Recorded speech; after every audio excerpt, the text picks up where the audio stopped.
So there is a lot going on between Russia and India, Russia and China, all in direct defiance of what President Trump aimed to accomplish by separating these great powers from one another.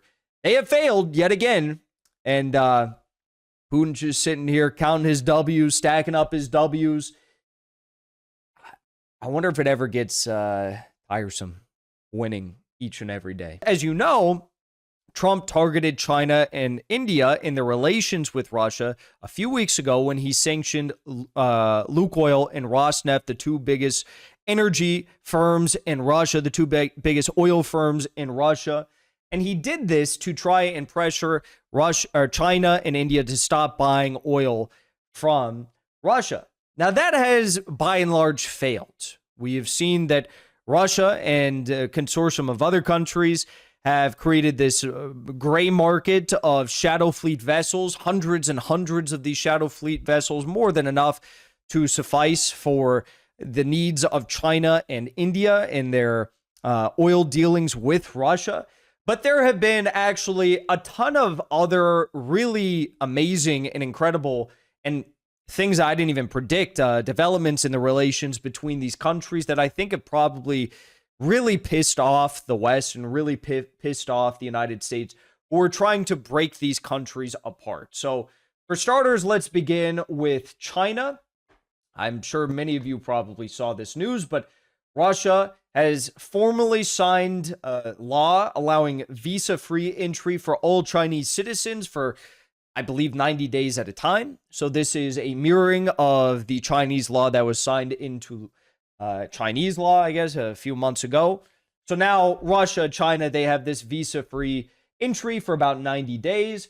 Also worth noting that Saudi Arabia has now set to establish a visa-free agreement with Russia as well. This is a big deal because, well, Saudi Arabia is definitely not a country you want leaning in the direction of Russia, but that is effectively what is now happening.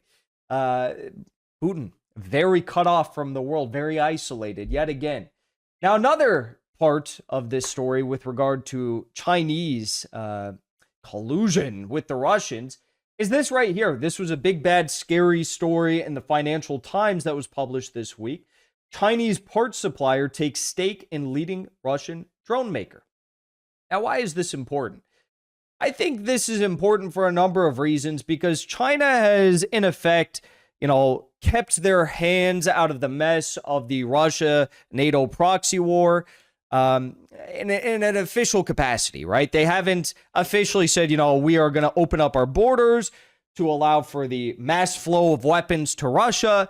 But now with the threats by Japan, Philippines, threats attempted, I guess, by the U.S. through South Korea. South Korea has been a little bit more hesitant than Japan and the Philippines. But you have China, which is kind of taking the kitty gloves off. You have state-owned companies in China, which are now making some big moves. The owner of a major Chinese drone parts supplier has taken a stake in one of Russia's leading drone companies, highlighting a deepening relationship between Moscow and Beijing's military-industrial complexes. A company filing made in September and seen by the Financial Times listed Wang Dinghua as the new owner of a 5% of the shares in Rostock, a manufacturer of the VT-40 first-person view drone widely used in attacks on Ukrainian forces. Shenzhen Minghua Jing and other companies owned by Wang, a businessman based in the southern Chinese city, have been big suppliers of drone parts to Rostock and its allied companies. While China has given Moscow greater access to its vast capacity to produce electronics than Kiev, this new tie-up remarks a previously unknown level of cooperation between the Chinese company and a Russian military supplier. Okay, so you have a deepening of the military, industrial, technological sectors between China and Russia. Definitely not something that's going to make the United States happy as they're trying to separate the countries. And now let's look at India, because India is probably where we get into the worst situation of all. I think if the United States was sure of one thing, it was that through aggressive pressure and aggressive sanctions on Rosneft and Lukoil, that they could effectively get India to wean off the Russian relationship. But actually, these moves, these measures have done nothing but further immerse the two countries as very, very strong partners, okay? So let's take a look at what is going on here. The Kremlin has revealed dates now for Putin's official visit to India. It's going to be on December 4th and 5th. This will be a summit with the Indian Prime Minister. But if you think this is just for the fanfare, for the photos, for the PR stop, it's really not, okay? There is a lot that's going on here. Publicly, I can only imagine how much is going on privately, but let's break down a few of these stories. Putin's India visit, a major step toward deepening ties. This is from Denis Manturov. He described the trip as a return to the tradition of annual high-level summits between Russia and India. And this is about deepening Moscow's partnership with Delhi. In what ways, you might wonder? Let's see. Russia and India are working to link national payment systems. This is a big deal. Russia and India understand that they do a lot of business. They're going to be doing a lot more business in the near future, and they are going to completely de-dollarize. In effect, they've already, I think, de-dollarized the majority of their country-to-country trade and payments, but now they are going to be working with Mir and RuPay systems to avoid any sort of Western financial system, SWIFT, so on and so forth. In addition to that, the Russian parliament has ratified military cooperation agreement with India. Russia's lower house of parliament, the State Duma, has ratified an agreement on military cooperation with India ahead of President Vladimir Putin's visit to the country later this week. The pact was ratified at a plenary session of the State Duma on Tuesday. The treaty, which is aimed at streamlining bilateral armed forces drills, rescue and humanitarian efforts, will allow Russia and India to legally deploy troops and equipment to each other's soils. Here's the big ticket item. Su-57 fighter jets high on Putin's agenda for India trip.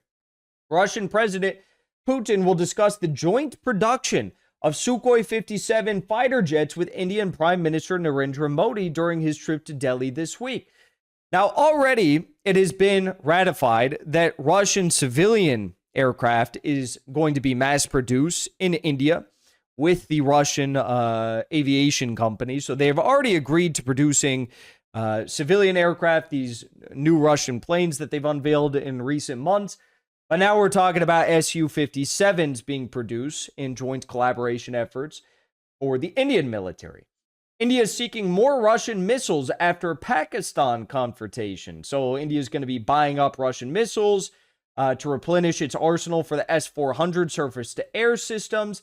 And also, I might add that they are talking about S-500 systems for the Indians as well.